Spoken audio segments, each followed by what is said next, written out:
Halo masyarakat YouTube, di video kali ini kita bakal ngejelasin akuisisi dan merger beserta beberapa kasusnya di Indonesia. So stay tune. Jadi yang pertama itu ada merger. Lalu apakah itu merger? Merger itu adalah penggabungan dua perusahaan atau lebih menjadi satu perusahaan. Jadi apa sih contoh dari merger itu? Kita mendapatkan data bahwa perusahaan Indosat Tbk itu merger dengan PT Hutchison Indonesia.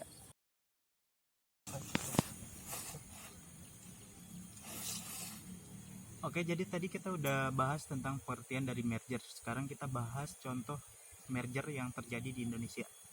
Contohnya ada PT Indosat Ooredoo Tbk melakukan merger dengan PT Hutchison 3 Indonesia pada tanggal 4 Januari 2022. Dilansir dari websitenya Tempo, nilai transaksi dari perusahaan ini bernilai sebesar 86 triliun. Mengingat banyaknya jumlah kedua provider ini, merger dari kedua perusahaan bertujuan untuk menguasai sebagian besar basis pelanggan dari kedua perusahaan tersebut. Selain itu, merger ini juga bertujuan untuk menciptakan produk substitusi di mana keuntungannya masih dipegang oleh kedua perusahaan tersebut.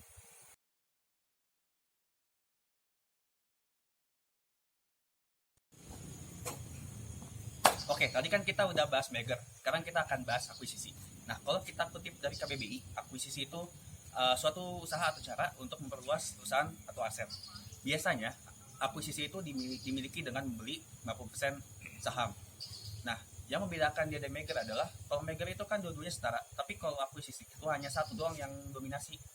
Nah, di akuisisi masih ada 4 lagi. Ada friendly, ada hostile, backflip, dan reverse. Yang membedakan dari keempat ini itu cuma cara dan sifatnya aja sih itu ya. Nah, salah satu contoh akuisisi di Indonesia itu mungkin kita bisa lihat PT XL Axiata mengakuisisi PT Linknet. Kalau kita lihat itu sekitar XL itu mengakuisisi sekitar 66,03% saham yang senilai 8,07 triliun. Nah, saya anggap langkah ini merupakan langkah yang strategis karena kalau kita lansir dari CNBC, Marlo Budiman selaku CEO PT Linknet mengatakan kalau sebaran fixed line broadband ini di Indonesia masih sedikit. Nah, dengan di akuisisinya PT Linknet ini dapat memperluas penyebaran fixed line broadband. Apalagi kan XL ini di akhir Desember 2022 memiliki pengguna sekitar 57,5 juta pengguna.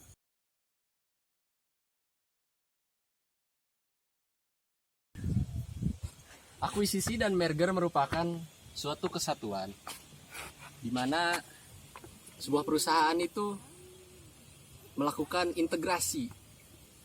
Dan integrasi sendiri terbagi menjadi dua, yaitu integrasi vertikal dan juga integrasi horizontal. Dapat disederhanakan, integrasi vertikal secara tidak langsung terdapat kasta pada perusahaan, di mana kasta yang tertinggi itu menguasai perusahaan yang ada di bawahnya. Sehingga pada integrasi vertikal, perusahaan menguasai supply chain dari suatu perusahaan lainnya. Sedangkan untuk integrasi horizontal itu seperti sebuah reproduksi suatu perusahaan, di mana perusahaan itu menghasilkan anak yang baru dan tentunya hasil dari integrasi yang setara di antara kedua perusahaan. Jika kita tinjau ulang akuisisi dan merger, akuisisi merupakan suatu penguasaan terhadap perusahaan tertentu. Dapat dikaitkan dengan integrasi, maka proses akuisisi merupakan integrasi vertikal. Sedangkan merger, di mana dua perusahaan menjadi satu, itu menunjukkan adanya integrasi secara horizontal, di mana kedua perusahaan tersebut berada pada kasta yang sama dan mereka menjadikan sebuah perusahaan baru atau mungkin hanya bersatu untuk menjadi satu perusahaan yang dapat menguasai pasar.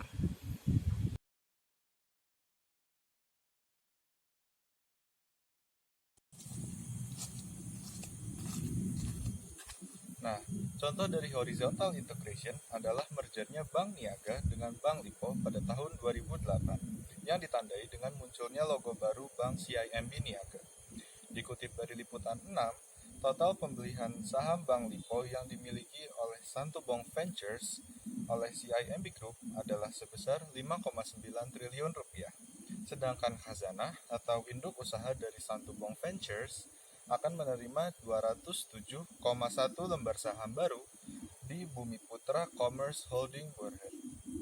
Nah, untuk backward integration, contohnya adalah akuisisi perusahaan menara telekomunikasi PT Solusi Tunas Pratama Terbuka oleh PT Profesional Telekomunikasi Indonesia atau Protelindo. Nah, Protelindo mengakuisisi sebanyak 94,03% saham senilai 16,73 triliun rupiah.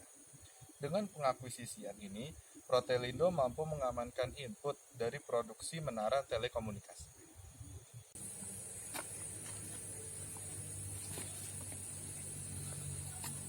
Perusahaan dalam melakukan merger dan akuisisi tentunya memiliki tujuan atau motivasi tertentu. Dikutip dari buku Introduction to Digital Economics oleh Harold Overby, beberapa di antaranya: 1. Ketika merger dan akuisisi, mereka mengurangi kompetitor atau pesaing, sehingga secara tidak langsung memberikan dampak positif terhadap suatu perusahaan yang melakukan merger ataupun akuisisi dengan menghilangnya satu pesaing menjadi teman dengan tujuan yang sama. Dan teori ini juga dapat dijelaskan sebagai killer atau zombie acquisition menurut Argentesi et al. 2020. Kemudian salah satu tujuannya lainnya yaitu supaya meningkatkan pengguna ataupun user dari suatu perusahaan tertentu. Misalnya contoh tadi yaitu Excel Axiata dengan PT Linknet. Di situ terjadi akuisisi oleh PT Excel Axiata dan tentunya membawa keuntungan oleh PT Linknet karena secara dasarnya PT Excel Axiata sudah memiliki banyak pengguna dibandingkan dengan PT Linknet, dan tentunya PT Linknet bisa menambah pengguna dengan adanya akuisisi dari PT Excel Axiata. Kemudian meningkatnya pendapatan. Ketika perusahaan melakukan merger ataupun akuisisi, mereka secara tidak langsung menambah input tetapi dari pihak luar, dan tentunya hal tersebut secara tidak langsung menghasilkan output yang tentunya lebih besar dibandingkan sebelumnya ketika sebelum melakukan merger dan akuisisi. Selain itu terdapat penambahan skill atau kemampuan baru dari perusahaan, di mana ketika perusahaan melakukan kerjasama atau kolaborasi dengan perusahaan lainnya dari akuisisi ataupun merger, mereka dapat mengetahui cara atau metode baru dalam mengendalikan perusahaan dari perusahaan lainnya, sehingga tentunya akan menambah skill perusahaan untuk menjadi lebih baik ke depannya. Itulah beberapa motivasi atau tujuan perusahaan melakukan merger dan akuisisi. Di balik itu tentunya akan ada dampak negatif dari adanya merger atau akuisisi. Salah satunya adalah ketika terjadinya akuisisi itu akan menimbulkan monopoli suatu perusahaan terhadap perusahaan lainnya. Ketika suatu perusahaan ingin menguasai pasar dengan mengakuisisi perusahaan, tentunya hal tersebut akan menimbulkan dampak yang buruk bagi perusahaan yang memang sebetulnya menolak, dan juga masyarakat yang tidak setuju dengan adanya akuisisi tersebut.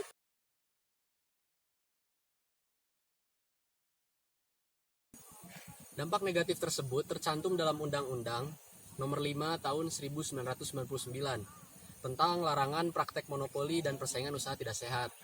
Oleh karena itu, akibat adanya suatu akuisisi yang tidak sehat, di mana memonopoli dan sifatnya monopoli, itu tentunya menjadi dampak negatif dari adanya akuisisi.